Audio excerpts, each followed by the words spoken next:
Television দূৰদৰ্শন Russian বৈজ্ঞানিক Boris ৰজিঙে 1907 খ্ৰীষ্টত প্ৰথমে বায়ুৰ মাধ্যমেৰে চিত্ৰ প্ৰেৰণ কৰাৰ কৃতিত্ব লাভ কৰিছিল। তেওঁ জ্যামিতিক আকৃতিৰ স্তৰৰ চিত্ৰ কিছুমান প্ৰেৰণ কৰিবলৈ সক্ষম হৈছিল, কিন্তু কাৰিকৰী সীমাবদ্ধতাৰ বাবে এই দিশত তেওঁ অধিক অগ্ৰসৰ হ'ব নোৱাৰিলে।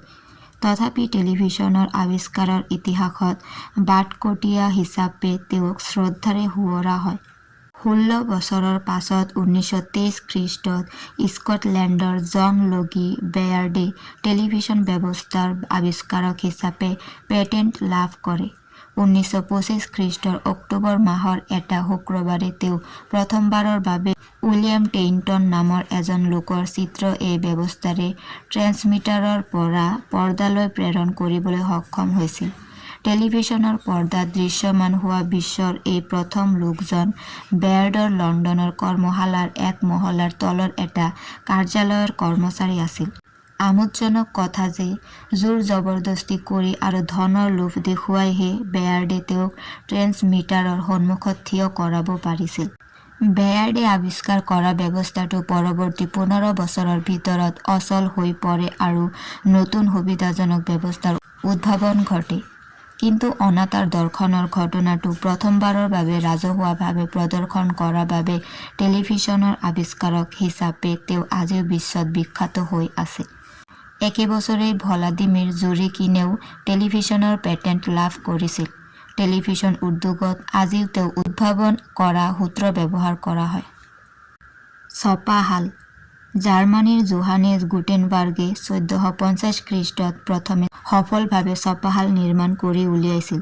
এই ঘটনাই তথ্যপাতি আদি সীমাহীন সংখ্যাত পুনৰ লিপিবদ্ধ কৰি প্ৰতিজন মানুহৰ বাবে সুকীয়াকৈ প্ৰতিলিপি যোগান ধৰিব পৰা এক অভূতপূৰ্ব প্ৰক্ৰিয়াৰ সূচনা কৰিছিল। চীন দেশত 5ম শতিকাৰ পৰা 10ম শতিকাৰ ভিতৰত ছপাশালৰ কথা জনা গৈছিল যদিও ইয়াৰ ব্যাপক ব্যৱহাৰ হোৱা নাছিল। গুটেনবাৰ্গকে সাধাৰণতে ছপাশাল আৱিষ্কাৰকজনক আখ্যা দিয়া হয়। তেওঁ 1430 খ্ৰীষ্টত মানতে এই সম্পৰ্কে পৰীক্ষা নিৰীক্ষা চলাইছিল, কিন্তু পৃষ্ঠপোষকজনৰ মৃত্যু হোৱাত কাম বন্ধ কৰি জন্মস্থানলৈ ঘূৰি আহিছিল। পৰৱৰ্তী কালত জোহান ফাষ্ট নামৰ স্থানীয় লোক এজনে আধৰুৱা কাম সম্পূৰ্ণ কৰিবলৈ তেওঁক ঋণলৈ ধন দিয়ে। ছপাশাল নিৰ্মাণ কৰি হোৱাত ছপাকাম আৰম্ভ কৰিবৰ বাবে গুটেনবাৰ্গক আকৌ ধনৰ প্ৰয়োজন হ'ল। ফাষ্টে তেওঁক পুনৰ ঋণলৈ ধন দিলে। এই ধনেৰে গুটেনবাৰ্গে প্ৰথমে বাইবেল ছপা কৰাৰ কাম আৰম্ভ কৰিলে।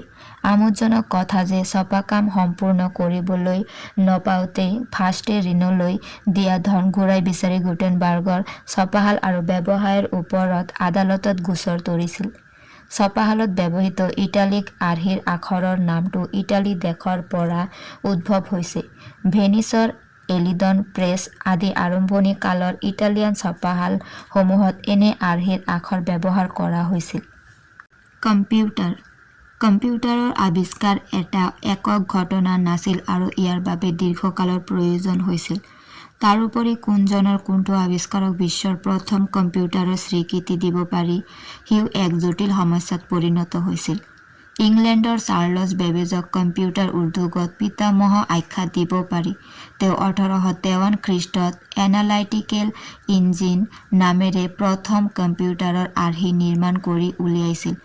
আৰম্ভণি কালৰ ইলেক্ট্ৰনিক ডিজিটেল কম্পিউটাৰবোৰৰ সমানেই ই কাৰ্যক্ষম আছিল যদিও ভিক্টোৰিয়ান যুগৰ নিৰ্মাণ কাৰিকৰী বিদ্যাৰ দৈন্যতাৰ পৰিপ্ৰেক্ষিতত ইয়াক ব্যৱহাৰিক ক্ষেত্ৰৰ উপযোগীকৈ নিৰ্মাণ কৰিব পৰা নগ'ল। ছুইডেনৰ জৰ্জ চুজে কম্পিউটাৰৰ এটা সহজ সংস্কৰণ নিৰ্মাণ কৰি উলিয়ায় আৰু ইয়াক 1855 খ্ৰীষ্টৰ পেৰিছৰ প্ৰদৰ্শনীত ৰাজহুৱাকৈ প্ৰদৰ্শন কৰা হয়। 1931 খ্ৰীষ্টত জাৰ্মানীৰ কনৰাড জিউছে তেওঁ Z1 আৰ্হিৰ ডিজিটেল কম্পিউটাৰ নিৰ্মাণ কৰি উলিয়ায়। কোনো ইতিহাসবিদে ইয়াকে পৃথিৱীৰ প্ৰথম ডিজিটেল কম্পিউটাৰ বুলি অভিহিত কৰিছে। অৱশ্য জিউছৰ এই কম্পিউটাৰটোৱে স্মৃতি সঞ্চয় কৰিব পৰা নাছিল, সেয়ে এই দাবী বিতৰ্কৰ ঊৰ্ধ্বত নহয়। ইণ্টাৰনেট এটা সময় আছিল যেতিয়া এটা কম্পিউটাৰক আন এটা কম্পিউটাৰৰ লগত এডাল কঠিন তাঁৰ বা টেলিফোন লাইনৰ জৰিয়তে সংযোগ কৰা হৈছিল। ইংলেণ্ডৰ ডনাল্ড ডেভিছ আৰু আমেৰিকাৰ পল বেৰনে সুকীয়াকৈ স্বতন্ত্ৰীভাৱে কাম কৰি 60ৰ দশকত পেকেট ছুইচিং ধাৰণাৰ উদ্ভাৱন কৰে। এই ব্যৱস্থাত তথ্যসমূহক কিছুমান সুকীয়া পেকেট বা এককলৈ ৰূপান্তৰিত কৰা হয় আৰু এটা কেন্দ্ৰীয় অৱস্থানত তথ্যসমূহ সঞ্চয় কৰা হয়। এই কেন্দ্ৰীয় তথ্য ভঁৰালৰ লগত সংযুক্ত যিকোনো সংখ্যক কম্পিউটাৰৰ মাজত প্ৰয়োজনীয় তথ্যৰ আদান-প্ৰদান এই ব্যৱস্থাৰে সম্ভৱ হৈ পৰিল। এনেদৰে কম্পিউটাৰ নেটৱৰ্কৰ সৃষ্টি হ'ল। আৰম্ভণিতে এই নেটৱৰ্কবোৰক ইলেক্ট্ৰনিক মেইলৰ জৰিয়তে ব্যৱহাৰ কৰোঁতা কম্পিউটাৰবোৰৰ মাজত প্ৰত্যক্ষ যোগাযোগৰ বাবে ব্যৱহাৰ কৰা হৈছিল।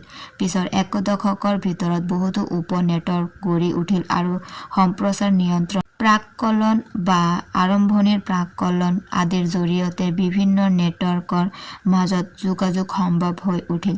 এনেদৰে নেটৱৰ্কসমূহৰ আন্তঃসংযোগ ঘটোৱা সামগ্ৰিক নেটৱৰ্ক ব্যৱস্থাটোৱে ইণ্টাৰনেট নামেৰে জনাজাত হৈ পৰিল।